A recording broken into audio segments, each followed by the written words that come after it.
Today we add the final fish to the 700-gallon aquarium. But first I want to give you a quick update on the 16-foot long Piranha aquarium. You're going to notice a couple of things right off the bat. The wood has changed slightly, kind of minimized it, spread it out a little bit more, some even on the floor of the tank, while the rest is kind of just, looks like it's coming in from the surface of the water, and that's because probably a month or so ago, I decided that instead of having the wood all over the plants, which is just going to kill them, why don't we try to kind of hang them from above? And I tried kind of looping them over the braces. Then I thought, why don't I just take some stainless steel screws and screw the wood through the plywood braces? Absolutely perfect idea. Allowed me to get the exact look I was going for. We don't want to have too much wood because the Piranha will kind of thump and bang into it. But at this level of, kind of perfect amount of wood, the Piranha have spread out and spend more time higher up in the tank. You'll also notice the lighting has changed.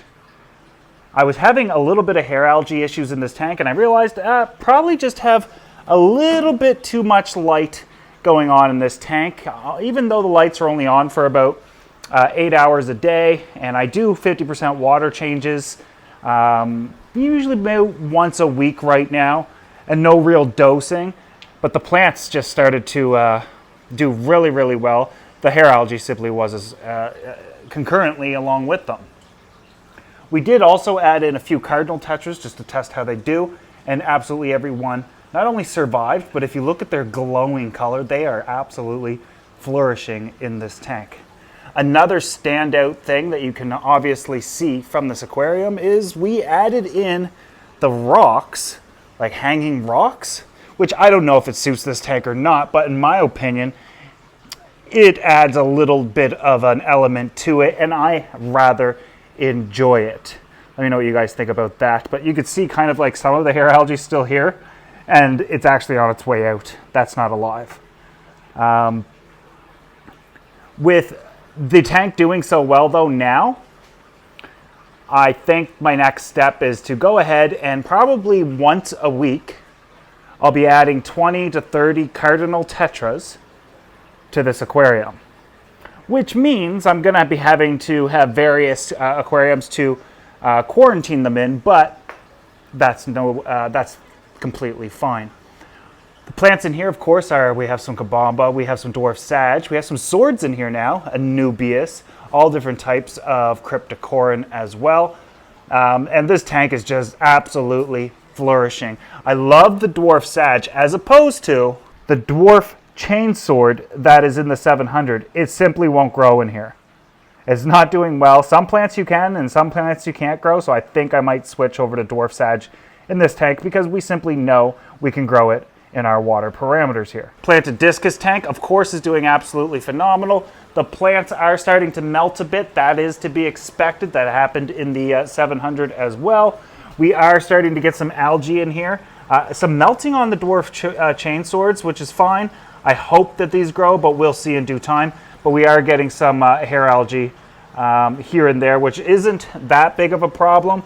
Otherwise, the plants all look to be doing as well as is expected in a tank, which is lighting and no CO2 injections and no nutrients besides being connected to a 2,000-gallon aquarium as well as an electric eel tank.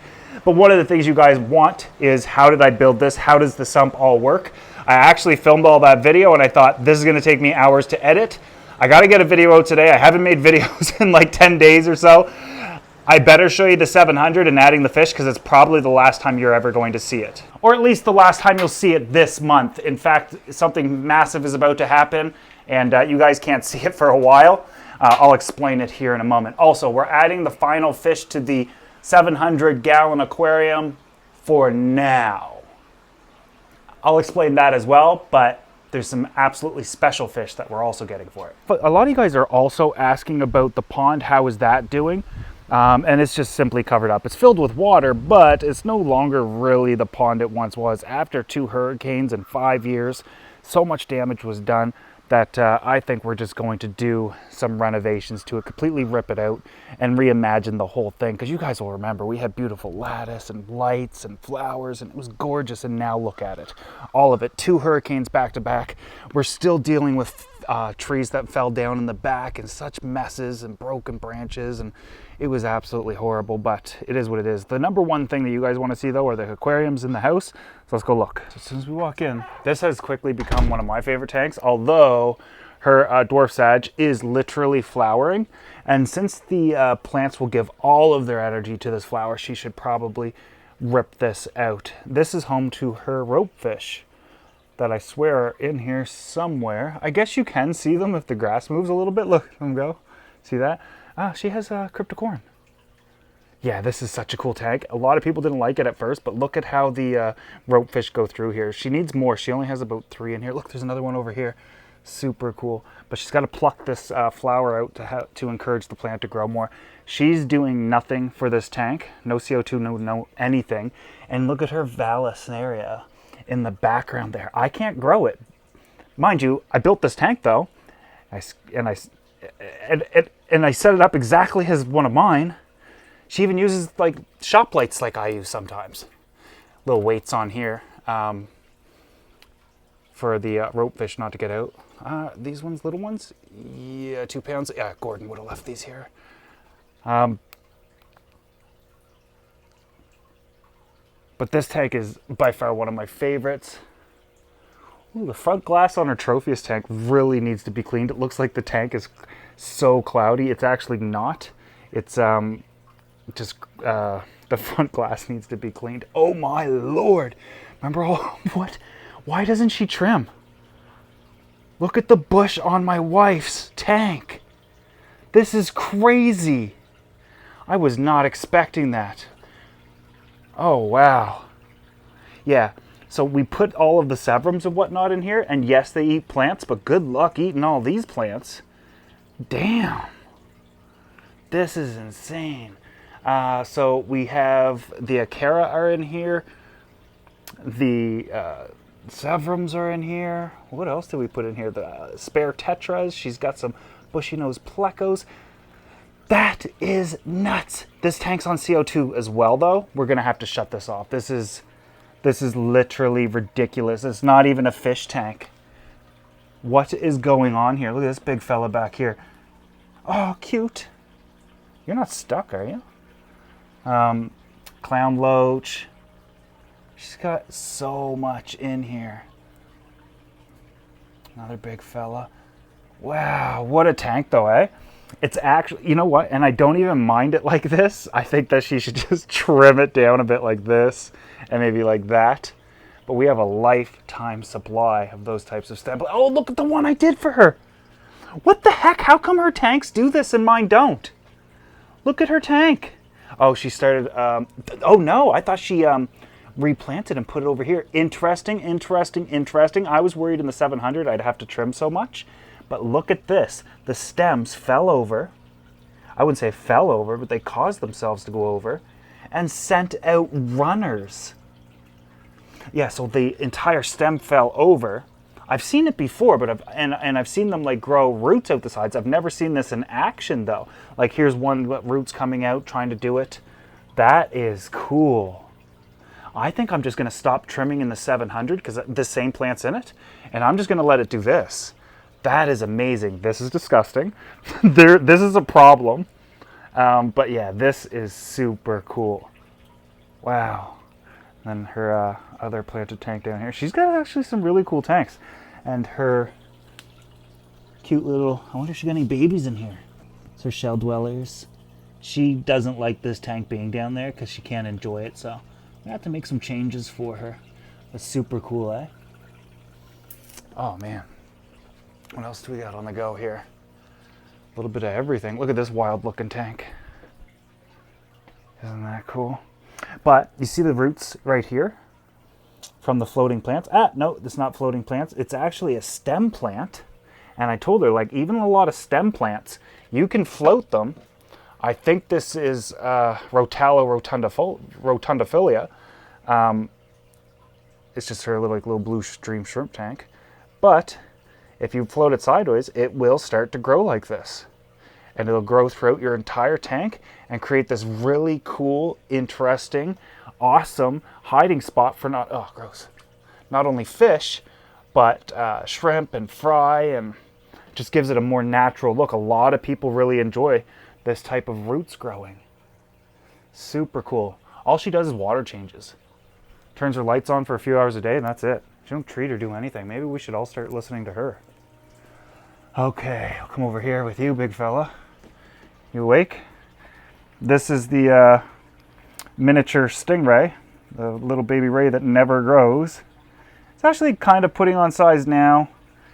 Eats a couple times a day, 2-3 times a day. Just pellets though, not into anything else. And but yeah, he might be 6 inches across, 6 to 8 inches maybe. He's just the slowest growing stingray I've ever experienced. And you know, at times I thought internal parasites, but he's been treated before. And he's just a dwarf. He's just poor genetics. Awesome color, but sometimes the prettiest of people got the worst genetics.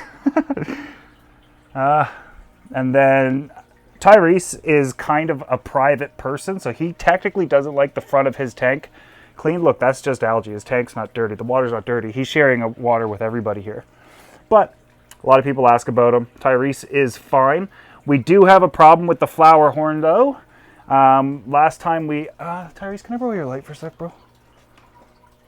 These are the Flowerhorn here. We left them in there with some babies last time. And they've got a good little crowd of babies or kids there. And this was just to stop them from breeding.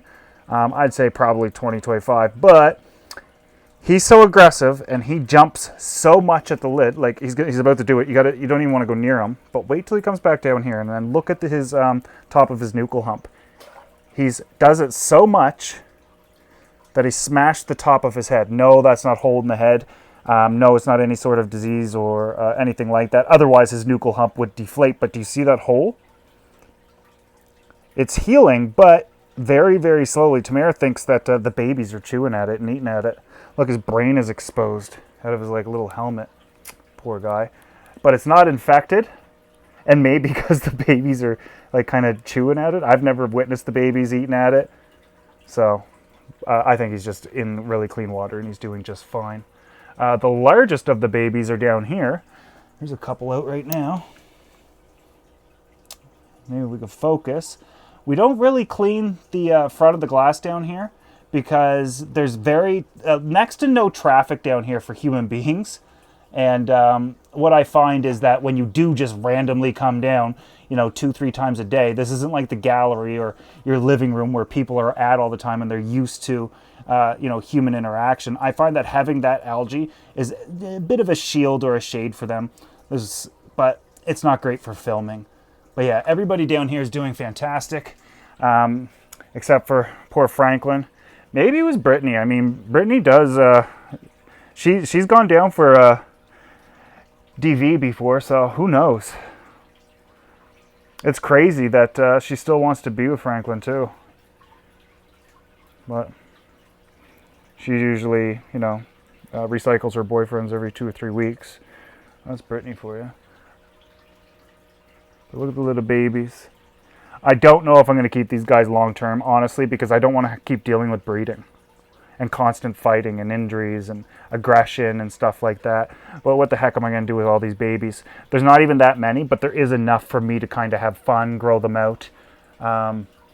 Maybe fill the bathtub up with water and put them all in there with me or something. I don't know, something weird like that. Sounds great. No, I'm just joking. Man, is that ever cool? Big fish in a planted tank.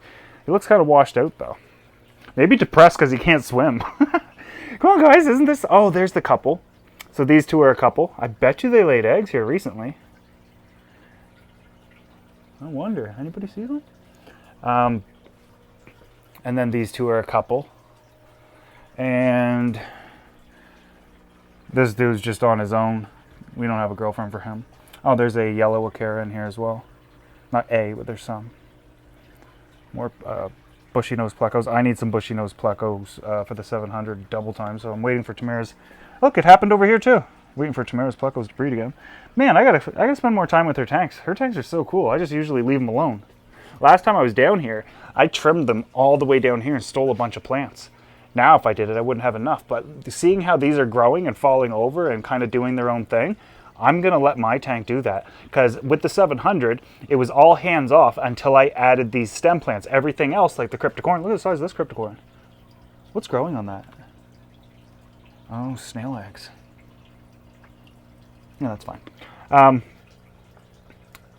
But everything in this tank, as well as the 700, is all kind of hands off. You don't have to prune it, trim it, or anything until I added the kapaba in. And once I added that in, that's when we had, I was worried that I'm going to have to get in the 700 and trim it all the time. But now I'm seeing it going crazy like this.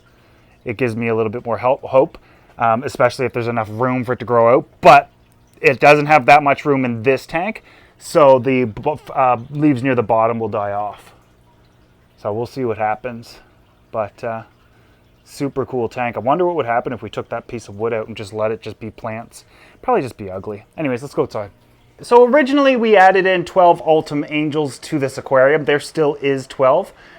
Then we also added in, of course, all of these Costi or Blackline Tetras. We started with about a little more than 90, and then I added in, it wasn't on video, it was on a live video, added in almost another 40. So right now there's about 130 Blackline Tetras in there, or at least there was.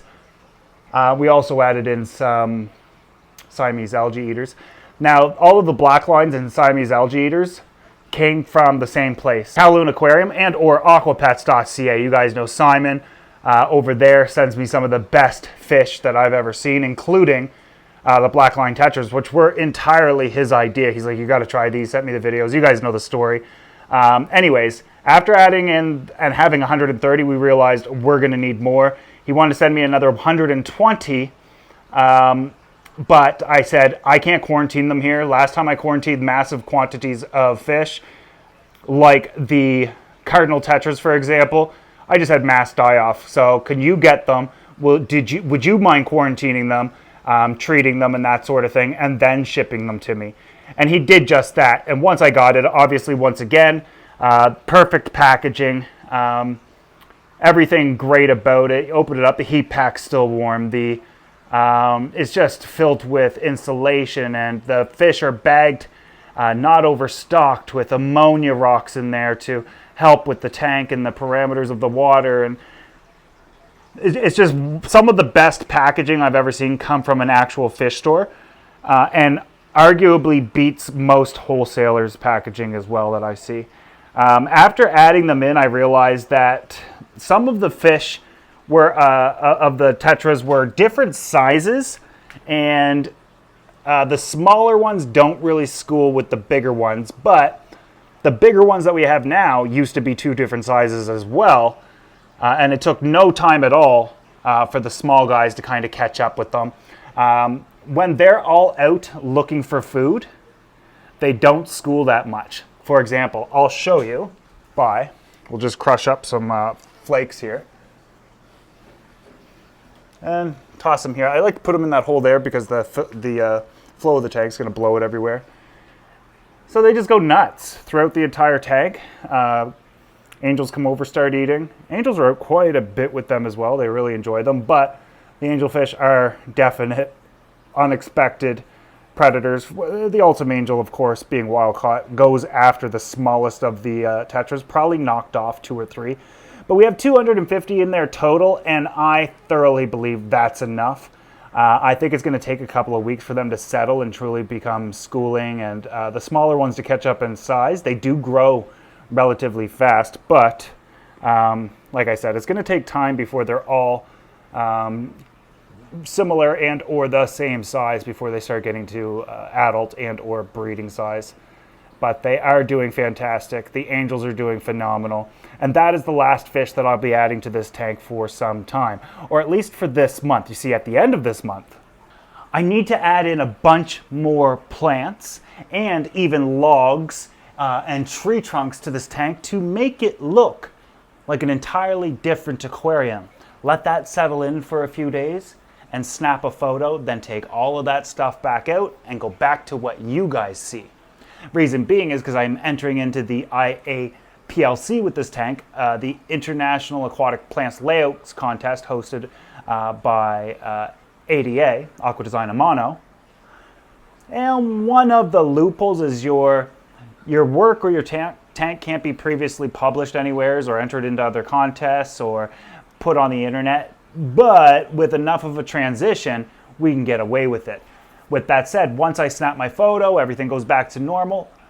I'm headed to Ontario to get more fish. Not just for this tank, but most importantly, the 375-gallon planted Discus aquarium. Yes, we're going all the way, driving to hand pick up 30 Discus for this aquarium, and it's with a bit of a twist. It's at a wholesaler that's not open to the public.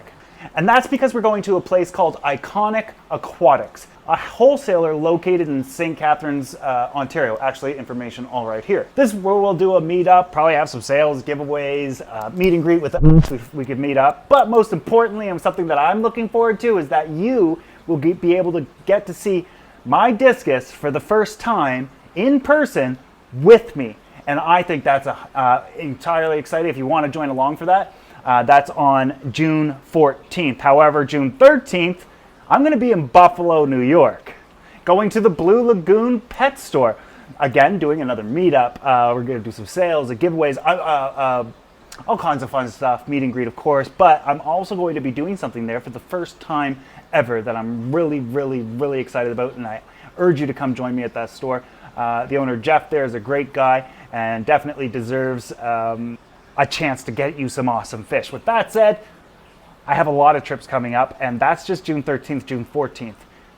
Almost all of June, I'm going to have locations for you guys all over a lot of America. So follow me on Instagram, because sometimes it takes me like 10 days to make a video these days because I'm busy. I got a lot of stuff on the go. But yes, anyway, shout out to Simon at Aquapets, also known as Kowloon Aquarium in Ontario, as well as Lou over at Aquascape Room for getting me all of these plants all the time at the just being able. I'm like, yo, I need 200 plants, and like within a week they're here. Like, just awesome plants, awesome service, best prices, etc., etc. But you guys have known that for a while. What do you think about this tank, though? It's definitely got potential. Look at how fast it's growing. We do have some surface algae issues, but I think what we're going to do is, here shortly, is I'm not going to be dosing this tank with CO2 much longer for two reasons. One, I hate the micro bubbles. It makes me feel like the tank is cloudy, almost like it's going through a mini cycle, or it got like algae issues or something. But also, we are putting so much strain on these swords that they must have lived like 8 lives already in the span of 2 weeks. Mind you, that's all this aquarium is. It's only a few weeks old. But we only have 10 days left. It's about 50 days total, 51 days old. Isn't that incredible what CO2 and the great lights can do? But to be fair, you also seen what a little bit of patience, some water changes, and some shop lights could do for Tamara. So, I mean, it's interesting to me that we're sitting here running all this high-tech equipment, thousands of dollars in equipment, and Tamara's downstairs with $12 lights, arguably putting my tanks to shame. Oh, man. She's entering the contest as well, so that's going to be cool. Anyways, hope you guys enjoyed this video. One of the next videos, if not the next, is breaking down that 180-gallon sump and showing you exactly how I built it, why I built it that way, sizing it, how it all works, what it all means, you name it. And if you want to see that as well, make sure you subscribe if you're not already. Hope you enjoyed this one, though. I'll see you guys in the next one. And please don't leave comments about Tamara being the better plant grower or aquascaper. Okay, thanks. Bye.